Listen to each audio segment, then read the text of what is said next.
Hello दोस्तों, आप सभी का स्वागत है आपके यूट्यूब चैनल केपी बायोलॉजी में। आप सभी कैसे हैं? आशा है कि आप सभी अच्छे होंगे।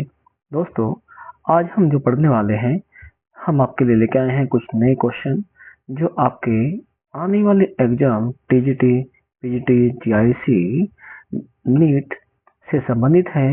ये सभी क्वेश्चन आपको आने वाले एग्जाम में सहायक होंगे, हम ये आशा करते हैं। आप इसलिए इन क्वेश्चन को ध्यान से समझें, क्योंकि ये क्वेश्चन आपके पेपर में यानी एग्जाम में कई बार पूछे जा चुके हैं। हमने इससे संबंधित वीडियो आपको पहले भी दी है, जिसमें एग्जाम संबंधित कुछ मेन क्वेश्चन आपको दिए गए हैं। उसी प्रकार से हम आज आपके लिए लेके आए हैं कुछ नए क्वेश्चन जो आपके आने वाले एग्जाम में हेल्पफुल होंगे। तो आज शुरू करते हैं आज का क्वेश्चन। दोस्तों, आज का पहला क्वेश्चन ये कहता है कि the process of arranging various DNA piece size wise is called. ये कहता है वह प्रोसेस जिसमें कि हम डीएनए के जो पीस होते हैं उन्हें साइज के अकॉर्डिंग अरेंज करते हैं, उसे क्या कहते हैं? ऑप्शन दिए गए हैं इलेक्ट्रोफोरेशन, पीसीआर, तीसरा ऑप्शन है नॉर्थन ब्लोटिंग और चौथा है क्या? Gel electrophoresis. तो दोस्तों, हम बता दें कि इसका जो सही आंसर होगा वो क्या होगा? ऑप्शन नंबर 4 यानी जेल इलेक्ट्रोफोरेसिस। जेल इलेक्ट्रोफोरेसिस वह प्रोसेस होती है जिसके द्वारा हम डीएनए के स्मॉल एंड लार्ज जो पीस होते हैं उनको हम क्या करते हैं? उनको अरेंज करते हैं। क्लियर है? चलिए हम अगला क्वेश्चन शुरू करते हैं। क्वेश्चन नंबर 2 क्या कहता है? ये कह रहा है आपके पास में the DNA polymerase which is used in PCR is direct from. ये कहता है कि डीएनए पॉलीमरेज होता है जिसे कि हम पीसीआर में यूज करते हैं, तो किससे प्राप्त करते हैं? ऑप्शन दिए गए हैं ए कोलाई से, दूसरा है रो वेक्टर से। नेक्स्ट क्वेश्चन आपके पास में यहाँ थोड़ी सी मिस्टेक हो रही है, ये आपका ऑप्शन नंबर 3 नहीं है, ऑप्शन नंबर 2 है। क्या है? 2 है। और ये आपका क्या होगा? ये आपका ऑप्शन नंबर 3 होगा। क्या होगा? 3 माना जाएगा। ओके, ऑप्शन 3 क्या कहता है? एक्टोबैक्टीरियम। और चौथा ऑप्शन है थर्मस एक्वेटिकस। कौन सा है? Thermus aquaticus. तो दोस्तों, हम आपको बता दें कि इसका जो सही आंसर होगा, क्या होगा? सही आंसर होगा क्या होगा? बताइए इसका आंसर, सोचिए क्या होगा। चलो हम बता देते हैं, इसका जो सही आंसर होगा वो क्या होगा? वो होगा आपका ऑप्शन नंबर, कौन सा है? Option number 4। कौन सा होगा? यानी थर्मस एक्वेटिकस होता है। क्या होता है? Thermus aquaticus. जिसे क्या कहते हैं? हम जो डीएनए पॉलीमरेज है, डीएनए जो पॉलीमरेज हमारे पास में है, क्या कहते हैं? इसको हम ऑब्टेन करते हैं। क्लियर है? चलिए अब चलते हैं अगले क्वेश्चन में। क्वेश्चन नंबर 3 क्या कहता है आपके पास में? कह रहा है the allergy for common allergens जो is due to hyperactivity too. ये कहता है जो एलर्जी होती है, जो हमारे कॉमन एलर्जन है, वह किसके कारण से होती है? यानी कौन सी एंटीबॉडी है जिसकी कारण जो एलर्जी हमारे पास में होगी, एलर्जी जो पास में होती है वो किस कारण से होती है? या कहें कि किस एंटीबॉडी के कारण से हमें एलर्जी बनती है। ओके, चलिए ऑप्शन देते हैं। ऑप्शन क्या है? पहला ऑप्शन है एंटीबॉडी क्या है? एम है, दूसरा एंटीबॉडी ई है, तीसरा एंटीबॉडी डी है और चौथा एंटीबॉडी आपके पास में क्या है? वो है आपके पास में ए है। तो बताइए इसका सही आंसर कौन सा होगा?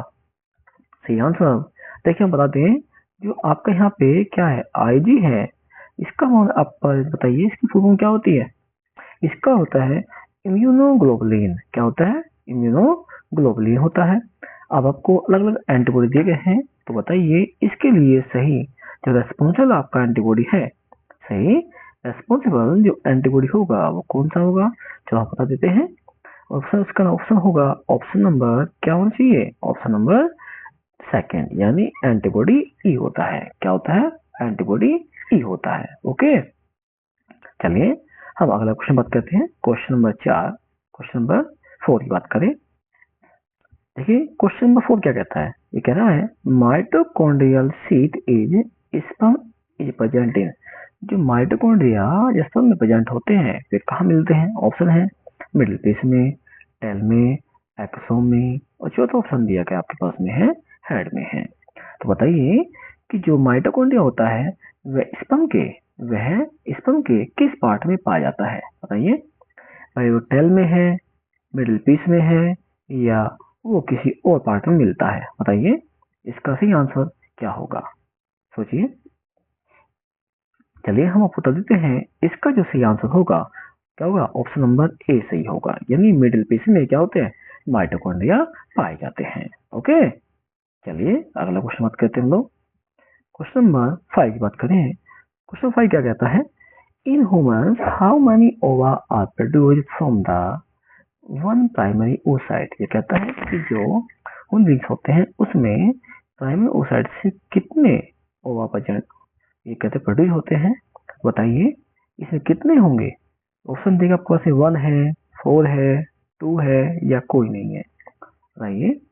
हम बता दें कि इसमें जो ओवा होते हैं प्राइमरी oocyte से वे जो प्रोड्यूस होते हैं वे होते हैं कितने? 1 होते हैं। क्या होते हैं? 1। तो कौन सा ऑप्शन होगा? ऑप्शन नंबर 1 सही होगा। क्या होगा? ऑप्शन नंबर 1 सही है कि इसमें कितने ओवा होते हैं? इसमें ओनली 1 होते हैं। ओके, चलिए अगला क्वेश्चन करते हैं। Question number 6। क्वेश्चन नंबर 6 क्या है? ये कहता है, ये क्या कहता है कि उसमें आपके पास देख चलते हैं, यह इन है, ला नहीं है, ये इन है, यानी आप कहीं काटे जाए तो इसके पास क्या आएगा? ये आएगा आई एन आता है। क्या आता है? आई एन आने वाला है। ओके, चलिए शुरू करते हैं। ये कहता है in human how many ova are produced from primary oocytes? दोस्तों ये क्वेश्चन आपका हो चुका है, यह शायद हमारा क्वेश्चन ऊपर भी आ चुका है। ठीक है, ये छोड़ देते हैं। नेक्स्ट क्वेश्चन चलते हैं, क्वेश्चन नंबर 7। क्वेश्चन नंबर 7 बात करें। ये कहता है इसको इसकी टोसोमा इज कॉमनली कॉल्ड, जो इसकी सोमा होता है उसे हम क्या कहते हैं? ऑप्शन देगा आपके पास में liver fluke, blood fluke, dog tapeworm, या स्लीप फ्लोक। तो बताइए इसका सही आंसर क्या होगा?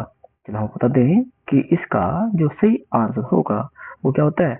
वो होता है आपके पास में ब्लड फ्लोक। क्या कहते हैं इसको हम ब्लड फ्लोक कहते हैं। ओके, अब चलते हैं नेक्स्ट क्वेश्चन पे। नेक्स्ट क्वेश्चन क्या कह रहा है आपके पास में?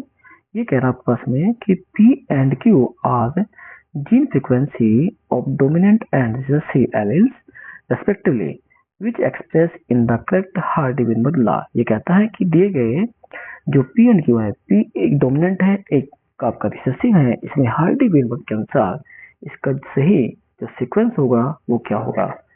चलिए बताइए इसका सही सीक्वेंस क्या है? पहला ऑप्शन दिया गया है P Q plus Q two minus 1 होता है, आपके पास दिया गया है। तो आपको दिया पी प्लस माइनस क्यू 1 होता है, या पी प्लस क्यू बराबर 1 होता है, या चौथा ऑप्शन दिया गया है पी माइनस क्यू से 1 माइनस 1 होता है। बताइए क्या सही होगा इसका?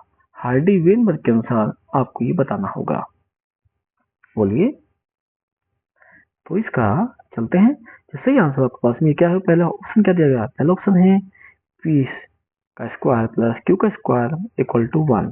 तो इसका जो सही आंसर होगा, आपका सही आंसर क्या होना है? फर्स्ट ही होगा। ओके, चलिए अब चलते हैं हम अगले क्वेश्चन पे। हमारा अगला क्वेश्चन है, क्या कहता है?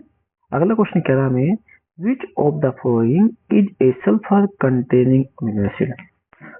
इनमें से जो दिया गया आपके पास में है, इनमें से कौन सी ऐसी अमीनो एसिड है जिसमें सल्फर पाया जाता है? ऑप्शन देगा आपके पास में है प्रोलीन, दूसरा ऑप्शन है ग्लूटामिक एसिड, क्या है? एसिड, चौथा है तीसरा मिथोइनीन, चौथा है एलेनिमाइन यानी एलेनिन। तो बताइए कि ऐसा कौन सा अमीनो एसिड होगा जिसमें सल्फर पाया जाएगा?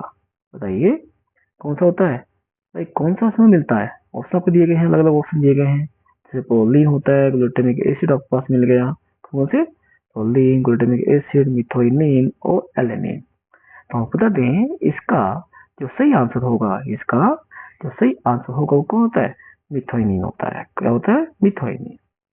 तो ध्यान रखना, जब हम कोडन पढ़ते हैं, जब हम कोडन पढ़ते हैं तो ध्यान रखना है जो मिथोइनिन है इसमें क्या है, ये आपके लिए क्या होता है, एक सबसे मेन माना जाता है, क्योंकि ये अमीनो एसिड आपका इसे हम क्या कहते हैं, इसे हम स्टार्टिंग यानी स्टार्ट जो अमीनो एसिड है वो इसे कहा जाता है। क्लियर है? चलते हैं क्वेश्चन नंबर 10 पे। क्वेश्चन क्या कहता है, ये कहता है कि पिंकटारा वल्गेरिस एज, जो पिंकटारा वल्गेरिस है वो क्या है। ऑप्शन दिएगा आपके पास में, कैटफिश है, या लॉबस्टर है, स्नेल है, या प्रीशियस कोरल है। तो बताइए, देखिए ये क्वेश्चन आपके पास में कई बार आ चुका, कई यानी कह सकते हैं कि मैनी टाइम्स ये एग्जाम में आ चुका है। तो बताइए इसके लिए सही आंसर क्या होगा, बताइए, सोचिए। चलो हम ही आपको इसका आंसर बता देते हैं। इसका जो सही आंसर होगा, वो क्या होता है, वो होता है पेल ऑस्टर होता है। क्या होता है? पेल ऑस्टर है। दोस्तों आशा है कि आप सभी के जो क्वेश्चन दिए गए हैं ये आप सभी की समझ आए होंगे। यदि आपको ये क्वेश्चन अच्छे लगे तो आप वीडियो को लाइक करें, शेयर करें, चैनल को सब्सक्राइब करें और अधिक से अधिक दोस्तों में इसे शेयर करें। धन्यवाद।